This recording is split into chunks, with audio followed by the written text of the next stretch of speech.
So I'm going to get started. So the next homework assignment, the second homework assignment for chapter 1 is due tonight on WebAssign. And the chapter 1 quiz will be due is today in class. So we're going to have a shorter lecture and then have the quiz in the second half of class. The significant figures worksheet, if you haven't already turned it in, is due today in class. And then the homeworks on chapter 2 are going to be due on upcoming Wednesdays. So the first one is due next week, Wednesday. The second one is due in 2 weeks on Wednesday. And if you need an extension on any past due assignments, you can always go into WebAssign. You can go to any assignment that's past due and request an automatic extension. You can also request a manual extension in WebAssign, but I have to see the email and respond to it to do that. The automatic extension will immediately give you 2 weeks. And if I do it manually, I'm probably just going to give you the exact same thing the automatic extension would give you. Yeah. There's a 10% penalty on any work you hadn't done before the due date. So if you got almost everything done before the due date, you had like one problem left, that one problem would have 10% penalty, but everything you did before the due date would have full credit.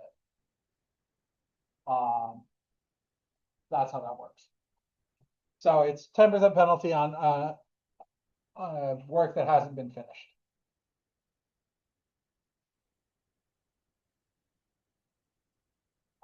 Quick recap of unit conversions. The general idea for unit conversions is you're multiplying by 1. So where 1 kilometer is 1,000 meters, 100 kilometers would be 100 kilometers times 1,000 meters divided by 1 kilometer. Okay.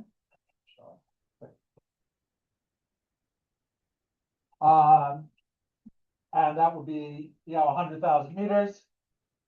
And you're setting up so the kilometers cancel. 100 meters to kilometers would be 100 meters times 1 kilometer divided by 1,000 meters, because you're setting up the meters to cancel. So you get 0.1 kilometer. Here's a similar process with grams and milligrams.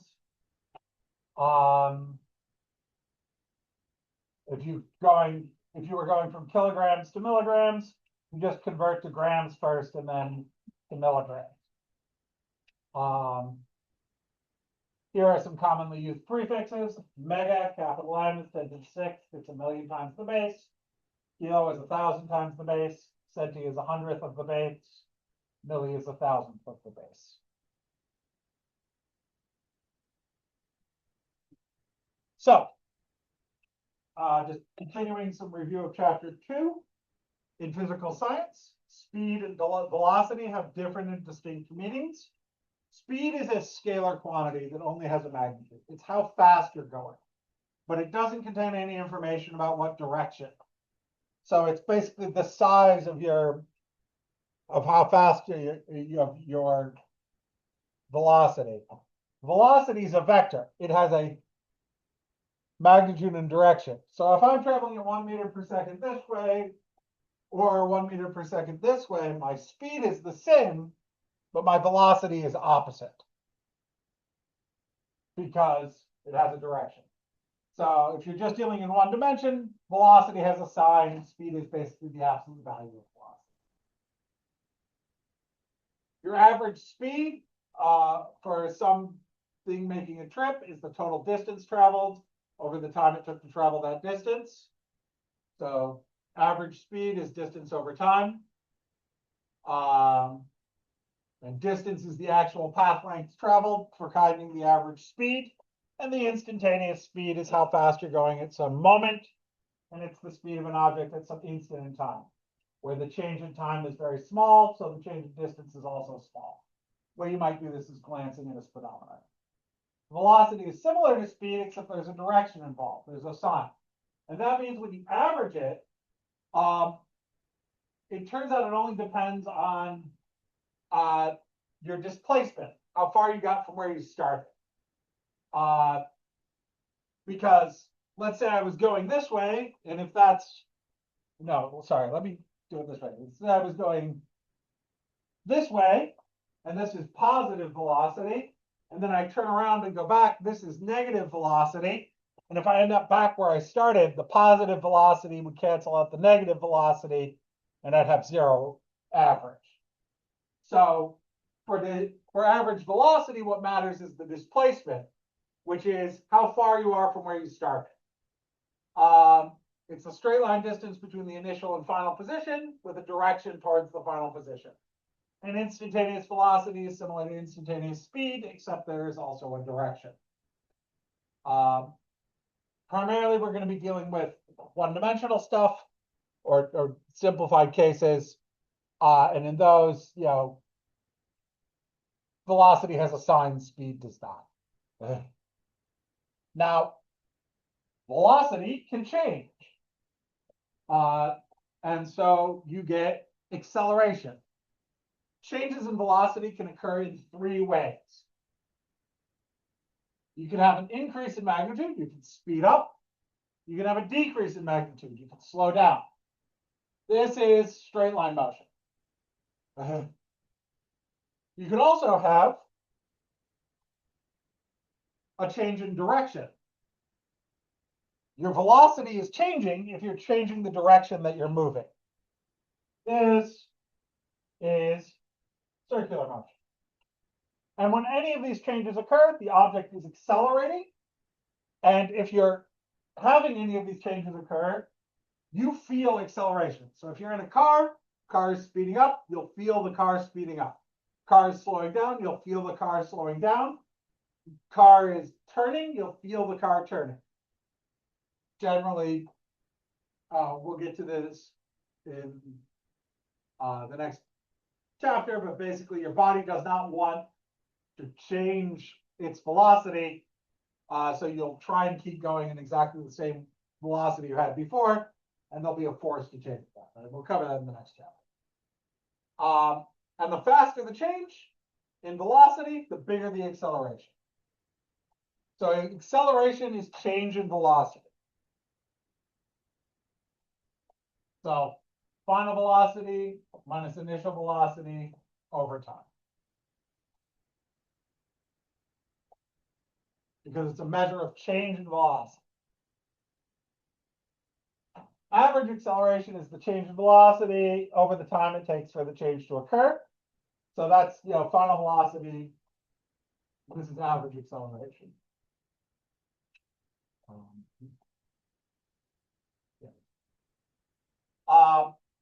And because this is velocity over time, velocity is change in position over time. So it's length over time.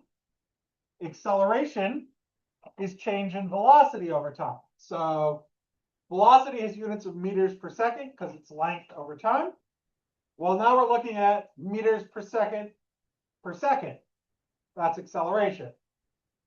Meters per second, if you simplify this, is just meters per second squared. So acceleration will be in meters per second squared. And we're going to limit ourselves to cases with constant acceleration. So I don't even need that like bar for average. So for this class, we will be limited to cases where acceleration is constant. We're not going to worry about changing acceleration. There is a name for rate of change of acceleration. It's called jerk. The rate of change of that could also have a name of snap or jounce, depending on who you're talking to. And if it is called snap, then the rate of change of snap is called crackle, and the rate of change of crackle is called pop, because someone thought they were funny.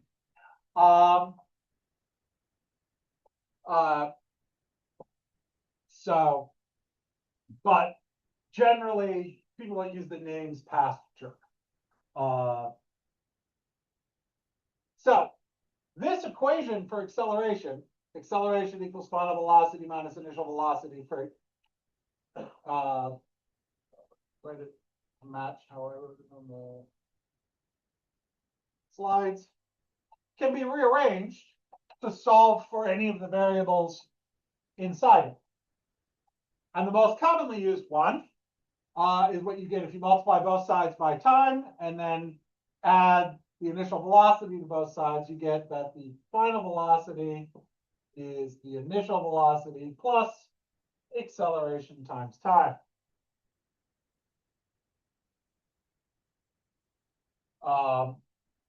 Acceleration times time is, your change in velocity. You add that to what you started with, you get the final velocity.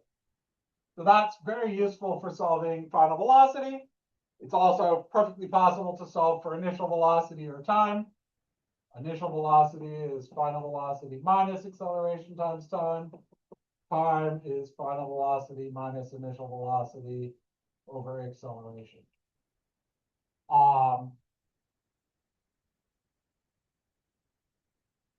Now, the most common case of constant acceleration you will encounter on a day-to-day basis is this: gravity. Falling objects accelerate towards the center of the Earth at a constant acceleration of roughly 9.8 meters per second squared. It does vary depending on where you are on Earth. So it's lower at the equator and higher near the poles. But for this class, we'll just use 9.80 meters per second squared. So a dropped object will accelerate downwards at 9.8 meters per second squared, which means after 1 second, it will be traveling at 9.8 meters per second. After 2 seconds, it'll be traveling at 19.6 meters per second. And after 3 seconds, it'll be at 29.4 meters per second. And finally, after 4 seconds, it'll be traveling at 39.2 meters per second. And that corresponds to a distance of, after 1 second, it will have traveled 4.9 meters. After 2 seconds, 19.6 meters. And after 3 seconds, 44.1 meters. And after 3 seconds, 44.1 meters. And after 4 seconds, 78.4 meters. So if we look at the velocity, the increase in velocity is linear. Over time, every second, the velocity increases by a constant amount of 9.8 meters per second. That does mean that your position, the change in position, ends up being quadratic. It's a parabola, which you might be able to see if you ever did this. Now, in reality, we unfortunately, well, not so unfortunately, but we do live on a planet with this substance called air that we do kind of need, but air does cause friction. So if I drop, this paper and this pen, they're not going to fall at the same rate.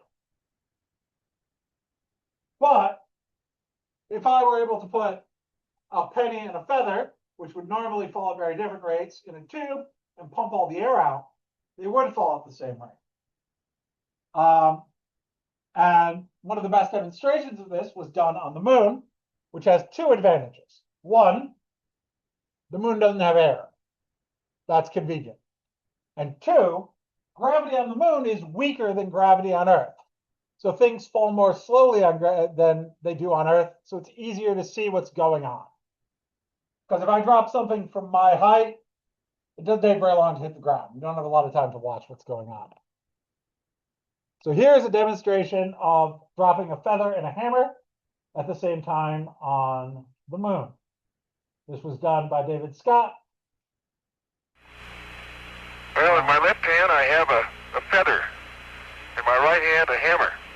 And I guess one of the reasons we got here today was because of a gentleman named Galileo a long time ago who made a rather significant discovery about falling objects in gravity fields.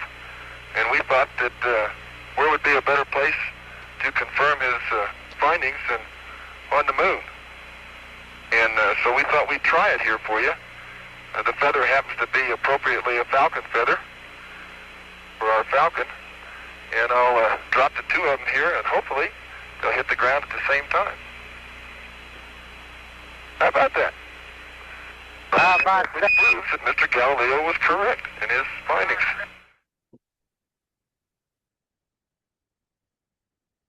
So Galileo was the first person to discover this. He did his serious experiments to study the acceleration of falling objects by slowing them down with inclined planes. But he's credited with using the Leaning Tower of Pisa as an experiment site to demonstrate this. There's some debate about whether or not this actually happened. It could have. He worked at the University of Pisa. He lived in Pisa. The Leaning Tower of Pisa was there. It's just unknown whether it actually happened. The story's been around for a long time, but it's unknown if it actually happened. And if it did, it was probably a demonstration, more a demonstration than an actual experiment. So it turns out if you know that the velocity increases at a constant rate, you can work out the distance that an object will fall as a function of time. So for a dropped object, which is all we're going to deal with in this class, I can give you the more general formula, but if you drop an object, the distance that a dropped object will fall is 1/2 the acceleration due to gravity times the time squared. So that equation will compute the distance an object drops due to gravity in a given time.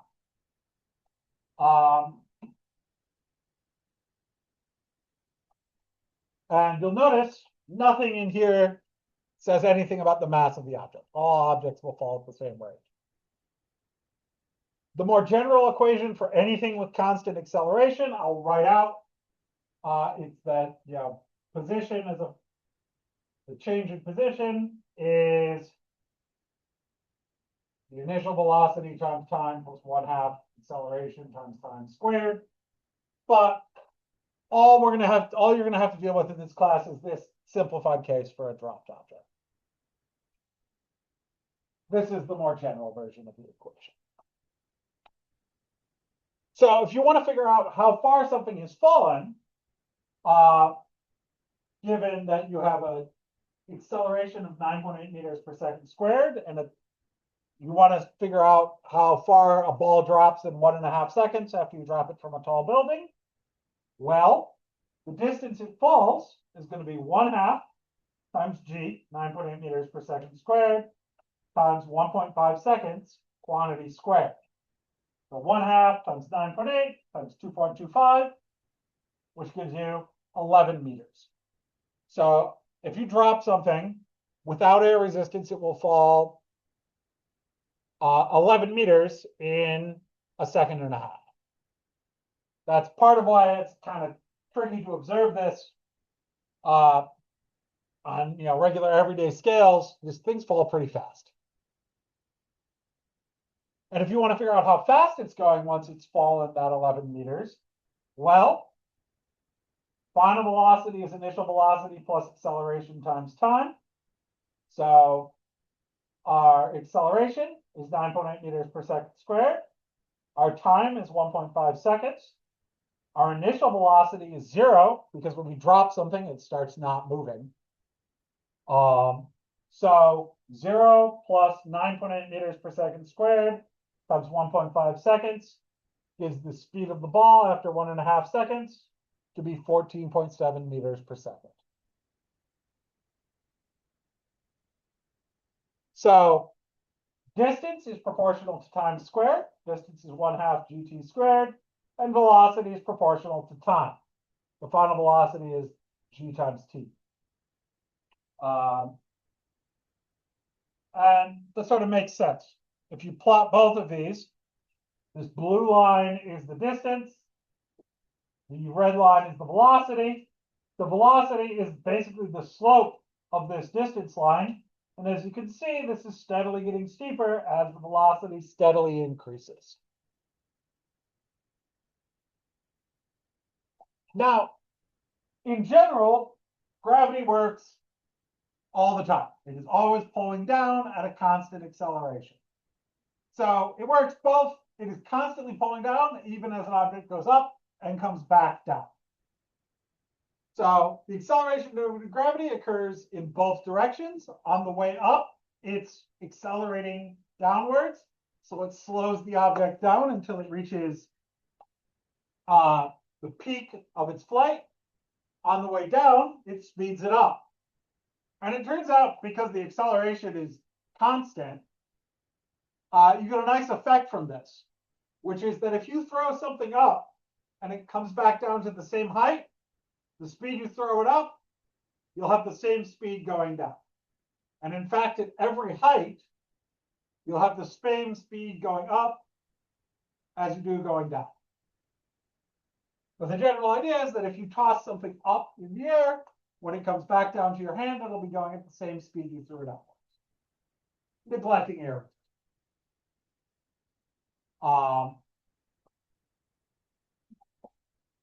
So if you throw a ball upwards at 5 meters per second, it will land in your hand if you catch it at the same height at 5 meters per second. So here we have a question about a rock that's released from rest. We're dropping it, and it falls for 3 seconds. So the question is, how far does it fall, and how fast is it traveling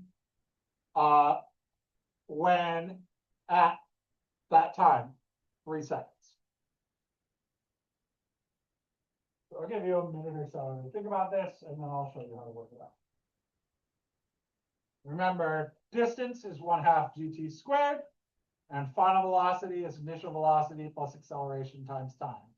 And your acceleration is going to be g, which is 9.8 meters per second squared.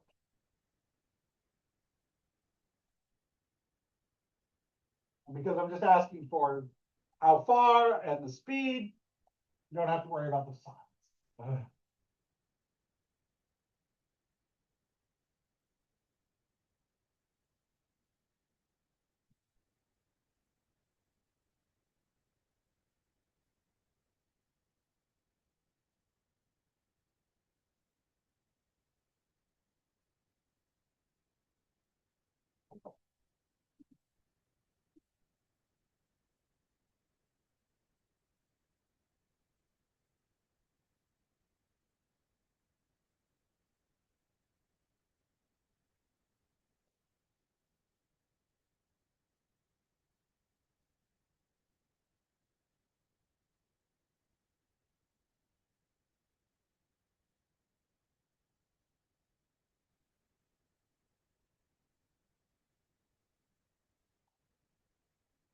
So figure out how far it falls. Well, the distance it falls is 1/2 gt squared. So that g is 9.8 meters per second squared. T is 3 seconds. So 1/2 times 9.80 meters per second squared times 3 squared. We have seconds in here squared. That'll cancel with the seconds here. We're going to get meters. And we have 1/2 times 9.8 times 3 squared, which is 9. That comes out to 44.1 meters. So 4.9 times 9. Now our final velocity, that's going to be, our final velocity is our initial velocity plus acceleration times time. Our initial velocity is 0 because the rock started at rest. And our acceleration is just g. So our initial final velocity is 0 plus gt. So that's 9.8 times 3 seconds, or 29.4 meters per second.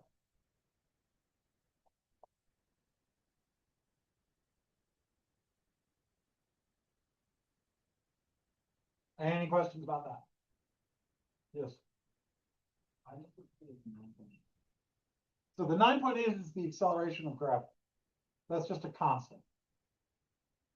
And because it's a constant, it's something I'll be giving you on tests and quizzes. But I mean, that is the acceleration of gravity. Gravity always accelerates at that g constant.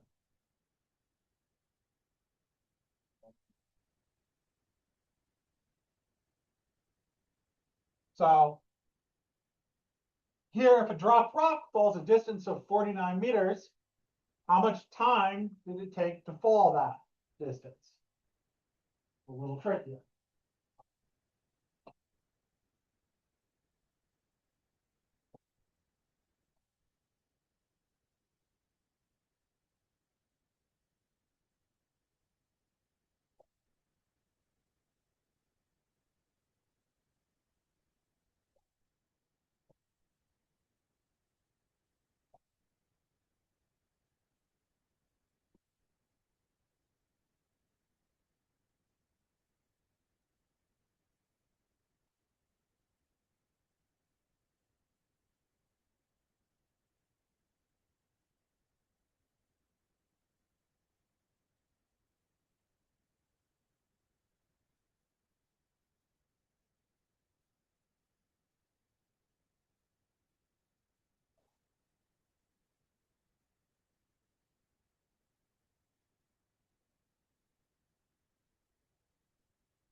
So distance is 1/2 GT squared. We want to find time. So to solve for time, 2 times distance is GT squared. 2 times distance over G is time squared. The time is going to be the square root of 2 times distance over G. If you wanted to, you can plug the numbers in advance. 2 times 49 meters divided by 9.8 meters per second squared, all square rooted. Well, 2 times 49 divided by 9.8 is 10. And that has units of seconds squared. So the square root of 10 seconds, or 3.16 seconds.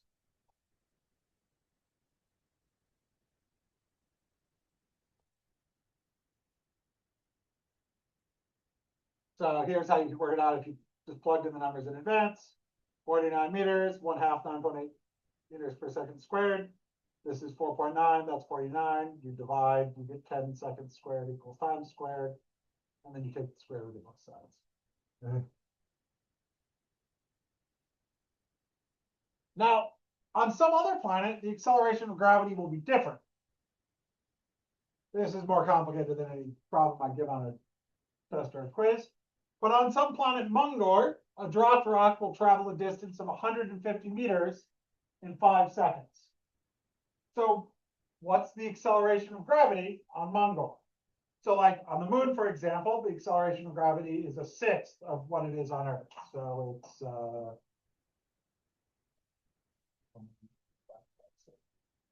about 1.63 meters per second squared. On Mungor, it's going to be a different value. We know that in 5 seconds, a rock will travel 150 meters. So the distance on Mungor is going to be 1/2 G on Mungor times time squared. We know we're trying to find G. So 2 times distance on Mungor is G times on Mungor times time squared. So 2 times distance on Mungor over time squared equals G on Mungor. G on Mungor is going to be 2 times 150 meters over 5 seconds squared. 300 meters over 25 seconds squared. 25 seconds squared gives us 12 meters per second squared. So on Mungor, gravity is about 20% stronger than it is on Earth.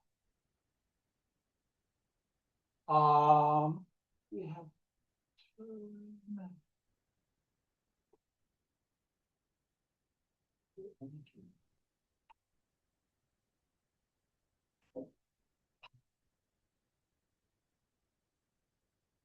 You know what? Nope. I'm going to stop here. And